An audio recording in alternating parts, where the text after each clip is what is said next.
garrantzia duela. Ari gara buruko gaixotasunen inguruan, gaixotasun mentalen inguruan. Agifes elkarteak urteak daramatza Gipuzkoan batetik gaixo hauek eta bertzetik beren senitartekoak biltzen eta erantzun bat ematen. Baita gizartea sensibilizatzen ere.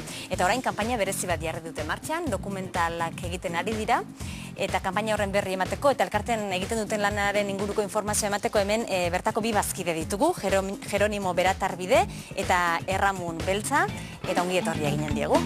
Arratsaldeon bioi. Arratsaldeon bikote. Agifes elkartean urte mordoska lanean eta intzuzen ere 25. urte urrenean zaudete, beraz zorionak, ezta? Okerez baldin banaiz. Eta zuen familian eta gaixoekin lan egiteaz gain, gizarteare sentsibilizatzea duzu helburu eta horretarako dokumentala prestatu duzue. Eta hilabete bakoitzean okerez baldin banaiz, orain, gaixotasun mental bati buruz hitz egingo duzue edo landuko duzue. Eta hilabete honetan uste dut desoreka bipolarra izango duzuela jomuga, ezta? Bai. Kontatu pixka bat zer den Agifes elkartean egiten duzuena, ze arazo daude, arazo mentalekin, ez ditugu ezagutzen, ezta? Agifes elkartean helburua da, biltzea gaixoak, osasun mentalan daukaten gaixoak, eta bere familiak. Pixka bideratzeko, arazo berezi hori, sortu den hori, pixka bidea emateko. Urtetan zehar, gaixotasun mentala beti izkutuan eduki da, eta orduan izkutien edukitzen gatik, ez dago informazioik eta kalean dago, alako gauzak entzuten dienien arako bereiztasun batez. Orduan gure helburua da, beti informazio kalean ematea, eta jendia jakin dezan, gaixo mentalak ze motakoa dien eta zer den persona horiek diela oso persona normalak, ez diela estralurtarrak, eta arazoa berezia daukatela, eta beraen sufrimentua ez dela ikusten. Gu beti izan dugu arazo mentalak diela ikusten ez den gaixotasuna. Orduan gaixotasun arpei hori eman behar diogu, zeren eta gizartea jakin dezan zer daukaten persona horiek. Bai, berbada, lan guztien artean oraindik ere pausu txikienak eman dituena hori izanen da, ez? Behar bada gaixoen tratamenduari begira, senitartekoak nola informatu horri begira ere, eman dira pausuak, baina gizartea sensibilizatzen, zuek erran duzu hitz klabean ikusezina, eta horrek erran nahi du ez dela ezagutzen, eta ezagutzen ez diogunari sekulako beldurra diogu. Bai, gure etxera etortzen denean gaitza ere, guk rekonozitzeko gaitza dena nahiko zailtasuna ditugu. Zer den, askotan ez dakizu zer gertatzen da zure inguruan. Eta guk, zaintzaileak guraso konturatzeko ere hori dala gaitza bat, edo horretaz jabetzeko nahiko zailtasuna ditugu. Eta hori gizartea transmititzea nahiko zaila da, jakinda mendean zehar, atzeako mendetan zehar nolako ikuspuntua izan duen gaitza edo erotasuna edo lehen esaten zen erota. Bai, eroa, ez? Eroak ziren, ez, garai batean?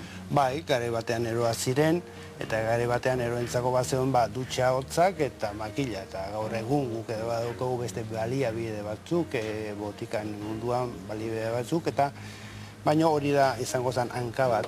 Gero behar dugu beste hanka bat, guk zaindariok, guk familikoak jakin zertaz aigean, zerrekin egiten dugun. Eta gero badau soziadadean eta gau da gure helburua beldur horiek kentzea, soziadeko beldurrak. Eta horretan da. Tratamentuari dagoekenez, dutxa hotza eta egurra aipatu duzu lehen ala, rotatzen zen, tratatu esan badaiteke.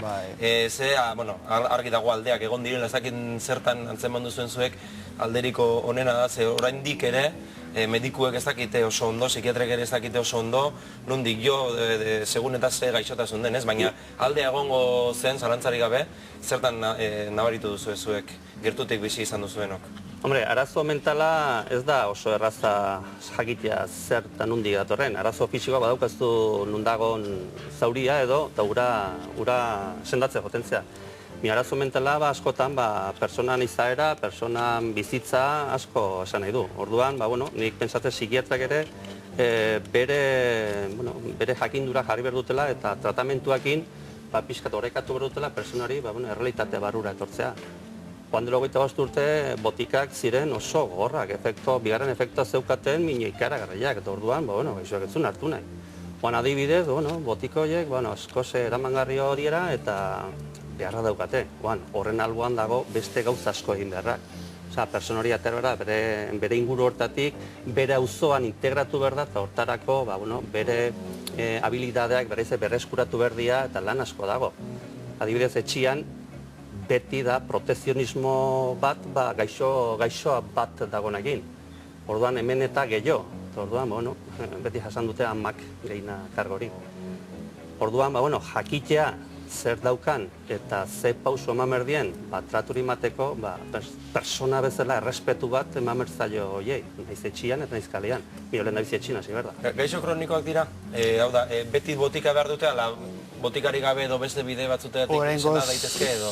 Oraingoz hori izaten digute, edo beti jasan dugu hori, ez? Behin lehenbizik urtea pasata gero berriro jarraitzen badu hori kronifikatua da hola edo, oraingoz horrela ikusten da.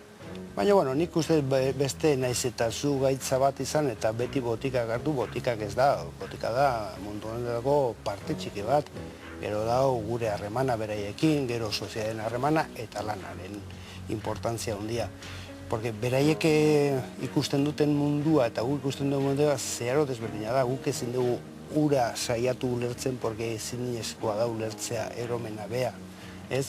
Baina hortan jabetu zertan gauden eta norekin gauden eta errespetuz hitz egin, nik ez dakit, baina nik etxian daukatena edo semea edo ingurukoa daukatena oso ondo bereizten du nor tratatzen du normal eta nor juten da sasi babes horrekin edo bere bildurrekin gaixo horrekin ez jabetzen da eta hauek behar dutena harreman duin bat, normalizatua bat.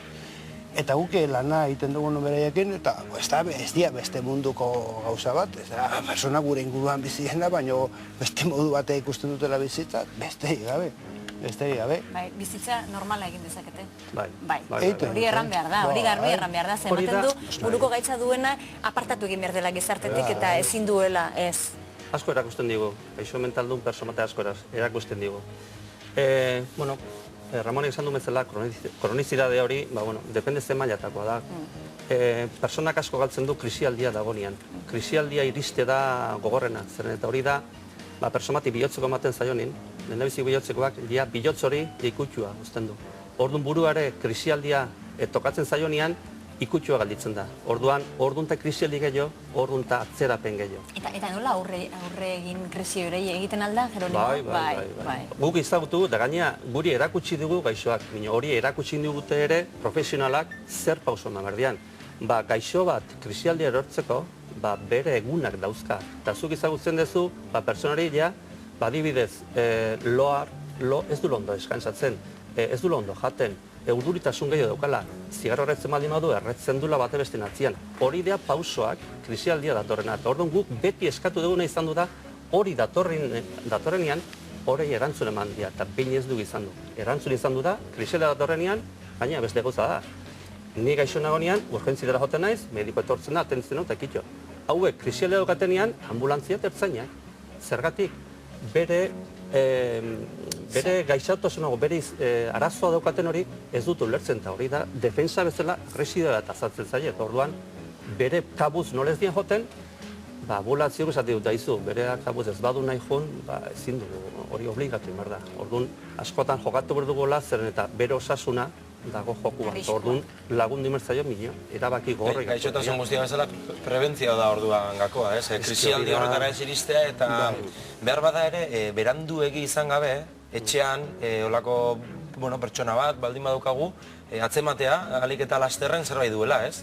Askotan guk geuk ere behar bada konturatu gabe, areagotzen dugu gaixotasun hori, bronkak botatzen edo haserretzen berarekin, eta ez, jakin gabe, hasiera batean, arrazo hori gabe, norbait haserretzen baldin bazaigu, gure reakzioare da haserretzea, ez? Nik uste gehien sufritzen duela familia eta gaixoa bea da hasierako hortan, beak ere ez daki zer gertatzen, bea ez daki, eta guk are gutxiago. Eta bizkat finkatu hortan parametroiek honek badauka gaitza bat, hortik aurrea posible dugu lan bat egitea, eta bat gauzak ulertzea. Eta ulertzearekin beldurrak entzen dugu. Eta hori da sortzen duten hauek kalea, beldurrak egin bat. Eta behin beldur hori kenduta, neko persona normalak bere gauzakin gu bezala, eta bere lana, bere gogora berak, eta baina hasierak hori bai dala oso gorra jabetza hori guk behintzat, guk sufritu genuen gehien bat. Eta igual sufrimentotik etortzen da indarra, eta indar horrekin igual posible indegu olako elkarte bat sortzea, derregorrezko behar dena oraindik, eta honek iraunpena luze esaten du, estadistikak esaten du moduan, gaitza hau gero eta areta handitzen nahi dela, eta zoritxarrez beharra daukagu. Hainbat ekintzak eta olako beldurrak entzia horiek. Bai, hortxe ez dakit zerbait gehiago nahi zenuen? Bueno, nik esan nahi nun, aurten 25 urte nola ospatzen dugun, ospatu lan gehiago hartu dugu. Orduan gauza hain dugu bi eratara, guk Agifes elkartean egiten da gaixoan buruz lana eta